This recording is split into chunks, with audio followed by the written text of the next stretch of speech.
Oke, assalamualaikum warahmatullahi wabarakatuh. Kembali lagi dengan saya Abdul Matin Muhammad dalam program Majelis Mikir di YouTube Tauhid Broadcast. Udah lama ya kita nggak berjumpa. Udah lama juga Majelis Mikir nggak upload video. Apa kabar teman-teman? Semoga selalu dalam keadaan sehat walafiat ya. Oke, insyaallah mudah-mudahan diawali lagi dengan kita upload di program Majelis Mikir. Kita bisa lagi upload untuk kedepannya ya. Jadi saya pengen ngebahas sebenarnya isu yang lagi rame beberapa minggu ini, yaitu tentang salah satu pesantren di Indramayu dengan mudir pesantrennya yang agak kontroversial. Yes, Panji Gumilang. Oke teman-teman, saya sebenarnya udah siapin beberapa tulisan dalam menanggapi isu ini, namun saya pikir kayaknya lebih bagus kalau misalkan ini tulisan kita kita publikasikan dalam bentuk video, sembari udah lama juga kan Majelis Mikir nggak upload gitu ya. Jadi menarik ya, jadi di beberapa minggu ini TV nasional nih banyak meliput tentang pesantren ini dengan berbagai macam kontroversial. Di talk show juga beberapa pembelanya juga pada keluar, yang which is nggak tahu sih, pengen komen. Nah makanya di sini saya akan coba tuangkan pemikiran saya menanggapi isu tersebut, dan beberapa hal yang memang menurut saya kayaknya ini agak miskonsepsi ya, agak nggak paham, atau beberapa dari banyak tokoh yang ada di televisi bilang beliau adalah sosok yang sesat. Ya bisa dibilang, kalau menurut kacamata pribadi saya pun juga ada beberapa hal yang memang saya nggak tahu ya apakah ini disebutnya sesat, tapi kita akan coba pakai istilah misconception gitu ya, ketidakpahaman atau kengawuran barangkali semacam itu ya. Nah, saya di sini tidak akan mention tentang dalil, jadi teman-teman silahkan cari dalilnya sendiri, tapi ini murni pandangan kritis saya terhadap isu tersebut. Pertama adalah tentang rame dibicarakan tentang seorang wanita yang menjadi khotib Jumat. Jadi boleh berkhutbah di di sholat Jumat. Saya nonton gitu kan, namanya kan aneh ya, kok bisa begini ya. Dari Panji Gumilang sendiri bilang bahwa agama Islam ini agama yang menjunjung kesetaraan. Jadi yang boleh khotib bukan cuma tentang laki-laki, wanita juga punya hak untuk menjadi khotib Jumat. Di sini saya mulai agak gimana ya, lucu gitu, karena memang seorang yang bertitel banyak begini nggak paham tentang apa yang disebut dengan hak dan kewajiban sebagai pemeluk agama, khususnya dalam kaidah keislaman gitu kan. Menjadi khotib Jumat itu kewajiban, bukan hak, sepemahaman saya ya. Jadi laki-laki itu kewajibannya untuk menjadi seorang khotib, layaknya seperti ketika misalkan dalam kerumunan laki-laki itu diwajibkan menjadi imam. Menjadi imam itu bukan hak tapi kewajiban. Which is kalau misalkan kita bilang misalkan wanita bisa nggak sih jadi imam, bisa aja kalau misalkan makmumnya para wanita. Tapi ketika misalkan kita ngomongin masyarakat masyarakat luas, logika sederhananya adalah harus dipahami dulu deh antara hak dan kewajiban itu sebetulnya apa gitu loh. Karena memang gimana ya, aneh gitu ya, bener-bener aneh gitu kan. Dan hal-hal semacam ini pasti akan meresahkan masyarakat luas gitu kan ya. Apalagi kita kan 80%, almost maybe 85% pemeluk agama Islam, dan tentu akan merasa resah gitu dengan hal semacam ini. Kembali lagi ke yang tadi, yang tentang bagaimana Panji Gumilang menurut saya itu tidak memahami tentang konsep hak dan konsep kewajiban. Menjadi khotib Jumat, saya tegaskan, itu bukan hak tapi kewajiban, which is sebenarnya kita nggak punya pilihan lagi gitu loh. Tapi dia mengutarakan bahwa menjadi khotib itu adalah hak. Lagi pula kalau misalkan kita mau fair ya teman-teman ya, kalau misalkan kita ngomongin tentang kayak konsepnya misalkan kayak kewajiban, kenapa sih selalu ada kayak konteksnya kayak feminis tuh dipepet-pepetin masuk ke dalam hal-hal yang memang sudah mutlak layaknya agama gitu loh. Ketika misalkan Nabi contohkan untuk bahwa khotib Jumat itu adalah seorang laki-laki, kenapa kita harus pepet-pepet dengan bahasa emansipasi, dengan bahasa hak yang menurut saya akhirnya jadi menyesatkan publik dengan tentang hal itu gitu loh. Jadi kayaknya Panji Gumilang ini perlu belajar deh tentang apa yang disebut dengan hak dalam beragama dan juga apa yang disebut dengan kewajiban dalam beragama. Karena dalam hal itu pun juga itu sudah keliru sih. Menurut saya nih ya, saya tidak bergelar panjang bla bla bla bla bla bla, tapi saya yakin teman-teman juga berpikiran hal yang sama gitu loh. Dan kesel ketika misalkan ada orang kayak, loh kok, kalau saya pribadi memandang loh kok gelar sepanjang ini, tapi ya mohon maaf ya, ya begitu gitu loh. Jadi seperti diragukan aja sih, saya jadi meragukan meragukan kapasitas keilmuan beliau. Tentu saya tidak bilang bahwa saya lebih jago, enggak, tapi kayak untuk hal sesimpel ini aja kayaknya nggak paham gitu tentang hak dan kewajiban dalam beragama. Menjadi imam sholat itu kewajiban loh, laki-laki itu kita nggak bisa milih. Memang sudah disyariatkannya begitu kok, dicontohkannya begitu kok, kenapa kita harus pilih-pilih dengan selalu memaksakan konsep-konsep kesetaraan. Padahal kalau menurut saya pribadi ya, tidak ada kayak ketika misalkan kita ini jadi imam sholat gitu loh, terus bagaimana dengan makmum wanita di belakang yang kita imam, ya apakah kita derajatnya lebih tinggi? Wallahu a'lam bishawab. Tapi saya merasa bahwa mungkin ada keutamaan, tapi tidak menentukan derajat seseorang, karena bisa jadi si imam ini tidak lebih soleh daripada makmumnya, bisa jadi begitu. Ini kan cuma bagian daripada rukun sholat berjamaah saja kan, begitu kan. Masalah pahala kita nggak terlalu paham lah. Tapi saya merasa bahwa jangan selalu dikait-kaitkan dengan bahwa sudah sekarang saatnya wanita ini lebih diangkat derajatnya. Perasaan kalau di Islam sendiri, saya tidak pernah tuh merasakan adanya, ini pandangan saya, tidak pernah merasakan kayak adanya bahwa wanita itu didiskreditkan dan dipandang lebih rendah. Bahkan kita selalu bilang bahwa Islam itu memuliakan wanita gitu loh. Itu the amazing fact about Islam gitu loh. Jadi miskonsepsinya udah mulai mepet-mepet nih bahwa oke, kita jadikan akhwat sebagai khotib. Ya itu aneh sih, menurut saya aneh. Oke, yang kedua adalah tentang bagaimana dia mengajarkan tentang Shalom alaih. Ini saya sorry ya kalau misalkan ini videonya kurang jelas, ini saya nge-take di kosan seperti biasa karena belum sempat ada waktu ke Bandung. Mudah-mudahan nanti ada rezeki dan ada umur saya bisa lagi ke Bandung untuk nge-take video yang lebih proper. Tapi sementara kita pakai ini saja karena sudah gatel gitu loh pengen ngomong tentang hal ini.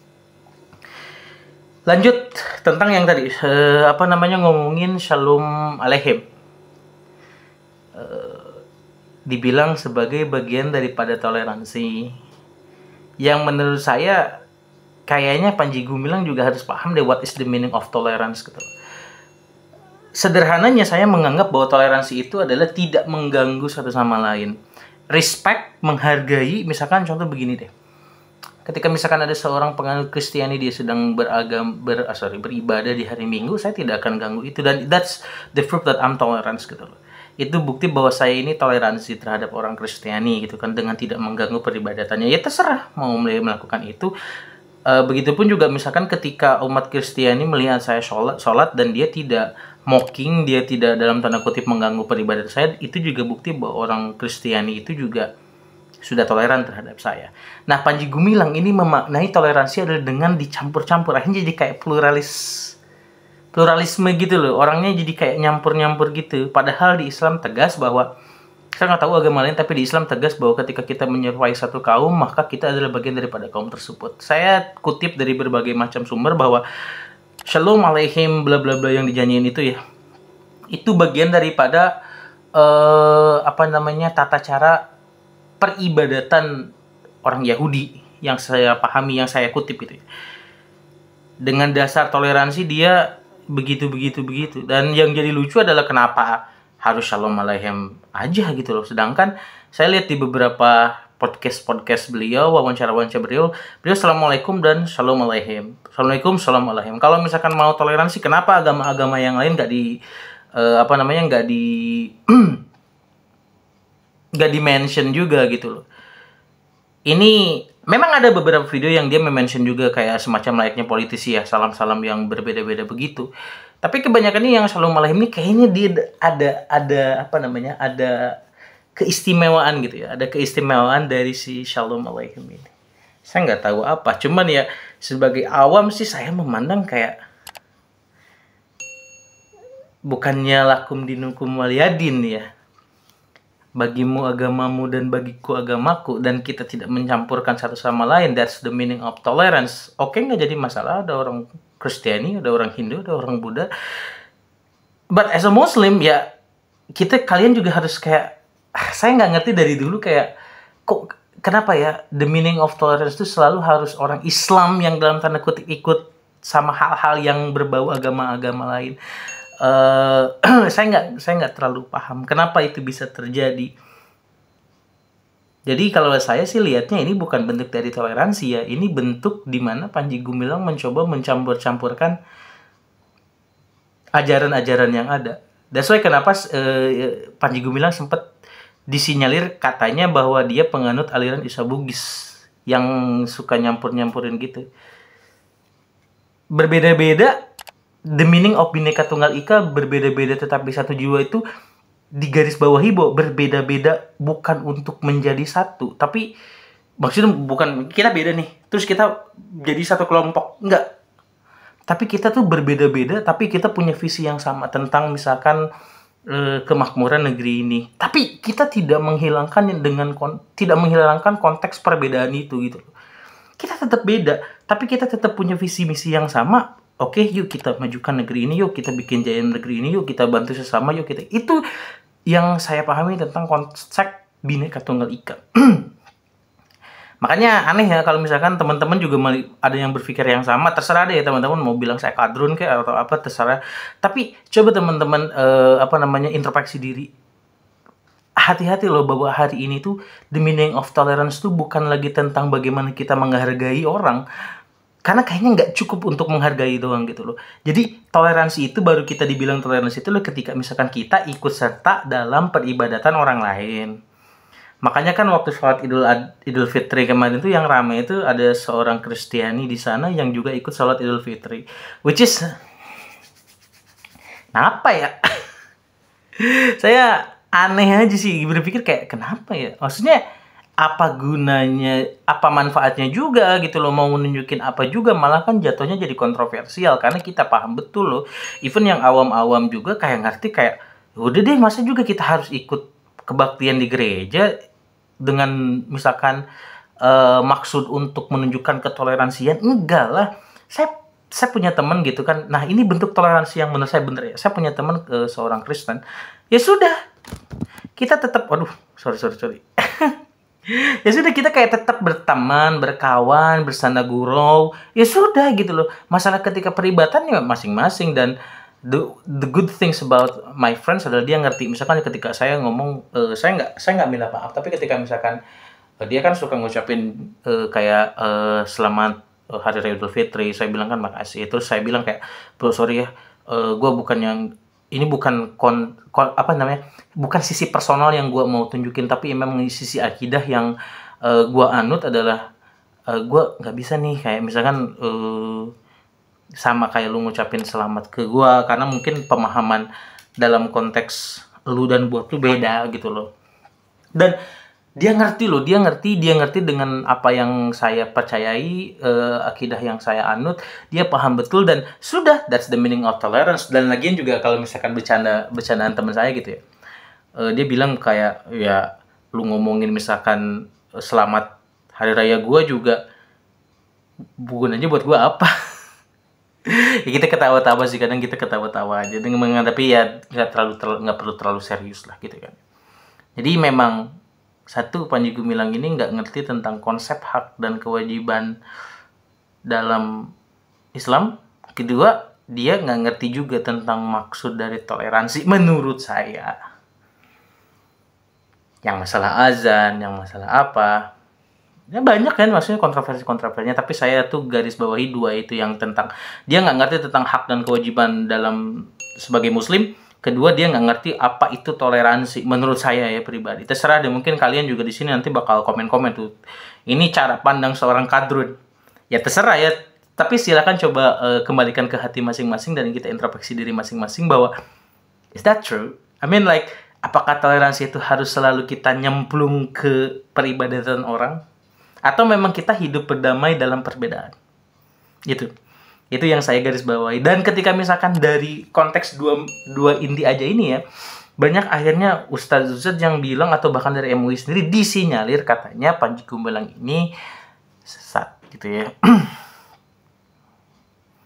Ya saya bisa bilang apa? Saya sebetulnya menyetujui itu, tapi maksudnya ulama-ulama kita, ustaz-ustaz kita di MUI itu lebih paham tentang poin mana nih yang bisa diklaimkan diklaimkan untuk dibilang dalam tanda kutip sesat terhadap seseorang gitu kan ya. Tentu saya pikir itu bukan cuma sekedar emosional personal belaka gitu loh. Tentu ada kajian-kajian ilmiah yang menentukan seseorang itu bisa dibilang sesat atau tidak. Dan ini lucu. Jadi saya ingat lucu banget kayak para pembela-pembelanya Panji Gumilang nih bilang bahwa kan Panji Gumilang ini disinyalir menistakan agama. Ada yang bilang begini katanya, Islam itu suci dan tidak akan mungkin bisa ternistakan. Jadi saya tidak akan pernah marah. Karena Islam itu suci. Jadi kalau misalkan ada 1 juta orang yang bilang bahwa Islam itu kayak dalam tanda kutip nauzubillah min zalik, misalkan ngomongnya kotor, ya udah, karena saya beranggapan bahwa suci, saya nggak akan melakukan apa-apa. Nah itu juga konsep yang bagaimana ya? Gini deh.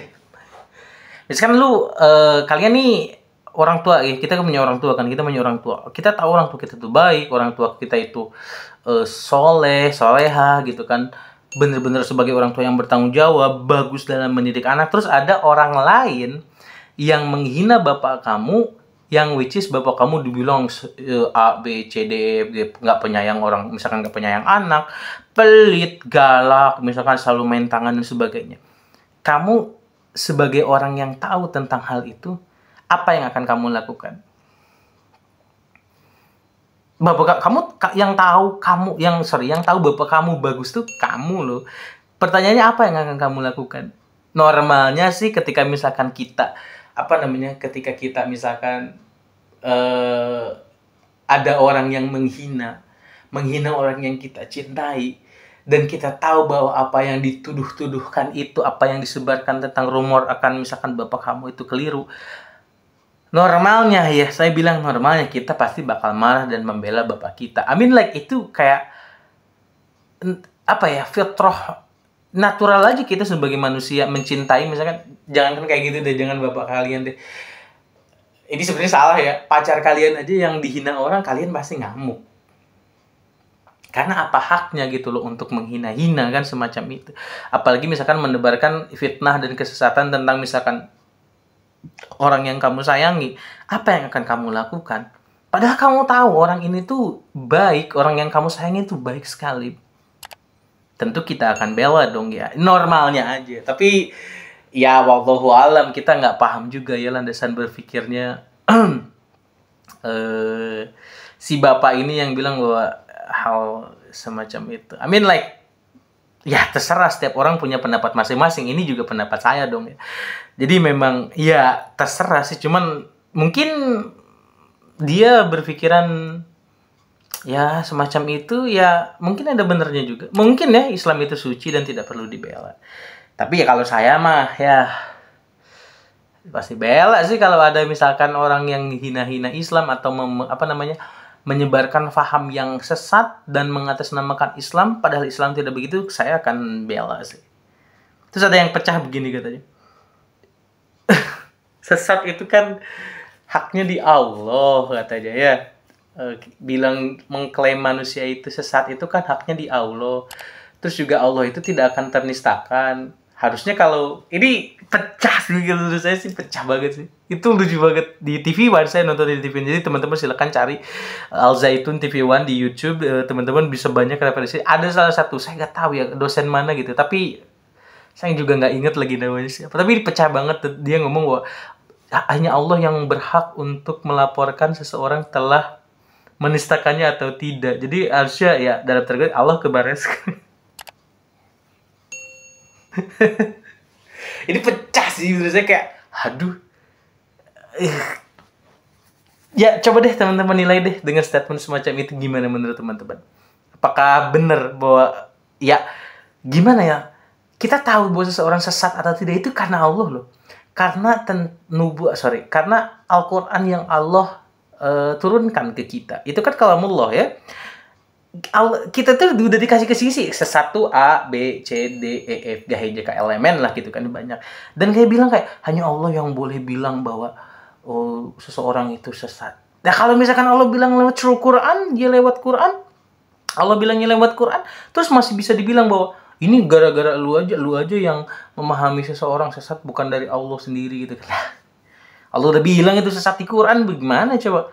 Makanya Kiai Haji Khalil Nafis ini keren banget sih waktu itu debatnya sama Kiai Haji Khalil Nafis. Lucu banget, kayak pecah banget sih, kayak aduh. Yang berhak mengharamkan itu. Jadi kayak dipaksakan selalu, kayak misalkan nauzubillah min dzalik ya, kayak gimana ya? Terlalu dipaksakan dalam kajian filsafat gitu kalau menurut Kiai Haji Khalil Nafis, dalam ranah fikih yang sifatnya hukum hitam di atas putih. Ya bener juga, kayak lucu banget sih, itu pecah sih, itu pembelanya beliau ya dengan dalih bahwa saya nggak peduli bla bla bla bla bla. Tapi tonton deh videonya, itu lucu banget, itu pecah sih menurut saya sih. Tanpa mengurangi rasa hormat ya, saya menghargai orang yang lebih tua, saya menghargai bapak tersebut, tapi mohonlah untuk kayak ngomong nih di apa namanya tuh, disaring dulu gitu kalau mau ngomong tuh. Jadi jangan asal nyablak aja gitu ya. Akhirnya jadi kayak bagi saya yang fokus nontonnya kayak kok begini ya, jadilah agak turun juga respect sih saya sih, kayak sampai sebegininya ya orang mau membela seseorang padahal seseorang itu sudah dalam tanda kutip disinyalir itu salah gitu loh dalam pemahamannya dalam konteks Islam. Apalagi ini yang merasakan ini karena beliau ini pertama mudir, kedua memang disebarkan dalam konteks YouTube ya. Suka nggak suka memang saya setuju bahwa ketika misalkan kalian nggak sebarkan itu, ya itu terserah kalian. Kalian mau melakukan kesesatan semacam apapun itu ranahnya privat, tapi ketika kalian share itu ke publik, itu bukan lagi kalian tidak bisa lagi dijudge sebagai bahwa ya udah yang sesat saya kok, ngapain kamu yang repot. Enggak, ketika misalkan kamu masuk ke ranah publik, itu menjadi bagian daripada milik publik, dan ketika misalkan itu bisa jadi meresahkan untuk berbagai macam orang, ya suka nggak suka ya kita harus siap menerima konsekuensi hukum publik semacam itu teman-teman. Saya berharap dari permasalahan Panji Gumilang ini bisa jadi pembelajaran bagi kita untuk selalu belajar dengan baik, mencari guru yang baik ya. Dan juga positifnya adalah banyak orang yang sekarang mulai nyari-nyari lagi, kayak buka-buka lagi buku tafsir, buka lagi misalkan Qurannya, ngaji lagi. Ini good things bagi teman-teman yang memang dari kasus ini ya, jadi banyak lagi yang pengen nyari tahu tentang bener nggak sih sebenarnya dia tuh, kenapa sih banyak orang bilang sesat. Kita jadi buka lagi kitab dan sebagainya, itu kan hal yang positif gitu kan ya. Dengan berbagai macam kontroversi yang ada di Al Zaitun, mudah-mudahan jadi pembelajaran sih buat kita semua, buat saya, buat teman-teman sahabat mikir semua. Dan juga kita selalu berdoa, kita memohon kepada Allah agar kita selalu dilindungi dari fitnah-fitnah yang menjerumuskan kita ke dalam kemunkaran dalam Islam. Oke, sampai berjumpa lagi nanti di video Majelis Mikir berikutnya. Mudah-mudahan kita selalu sehat. Assalamualaikum warahmatullahi wabarakatuh.